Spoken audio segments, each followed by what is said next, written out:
here at 5:30 tonight celebrating the 716, and something happening here that you won't find anywhere else in the country. Since 2014, the Buffalo AKG Art Museum has been working with Erie County and a bunch of different organizations to put public art all over the area. We're talking sculptures, murals, and more. And now the museum is celebrating that decade's worth of work with an incredible exhibit that opens to the general public tomorrow. It is called Hi-Vis, and it features pieces from the very artists, dozens of them, who have contributed to that public art over the past decade, many of them during the pandemic when that was our only way to experience art. The curator of public art at AKG gave 7 News an exclusive first look at the exhibition this morning, and it is truly something to see. This is the culmination of 10 years of public art. Yeah. What is it like to see this on the walls? It's a little wild. I mean, there's, more than 30 artists in this exhibition. To know that each of these pieces is tied to a piece of public art that many of us have seen, right? Yeah.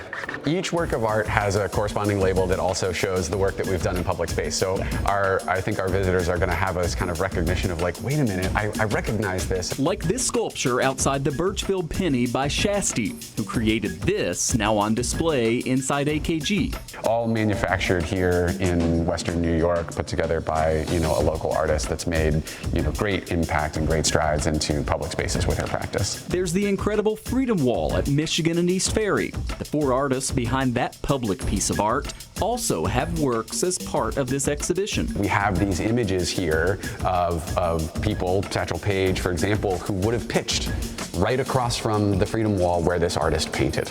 And then one of the most famous pieces of public art in Western New York, Shark Girl. Shark Girl landed in our landscape in 2014 and became this phenomenon. But I had known Casey Reardon, the artist, for years, and I knew her practice of making Shark Girl in all kinds of different formats. But Shark Girl is almost like a mythology to this particular artist. And here we have some of the kind of intricate, delicate needlepoint work.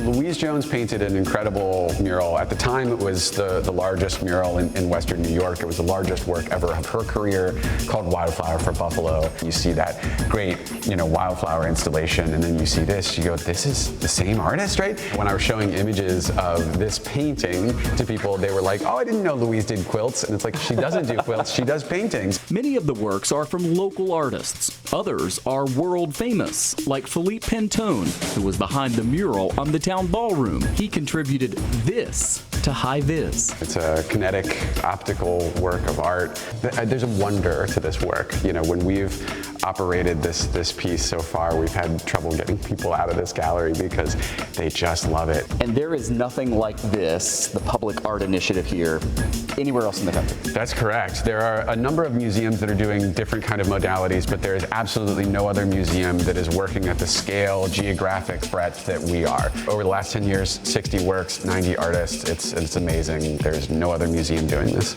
And we're talking about murals, sculptures, all over Erie County. All over Erie County, yeah. I mean, we've done projects all the way from, Amherst and Williamsville all the way down to Springville. 10 years into this, and you're celebrating that, but this isn't the end of this, right? No, not at all. I mean, this really signals how sustainable and robust this program is, right? We have this opportunity to look back and have it be celebratory. It's an anniversary, it's a moment in time, but it signals the kind of great potential that we have moving forward.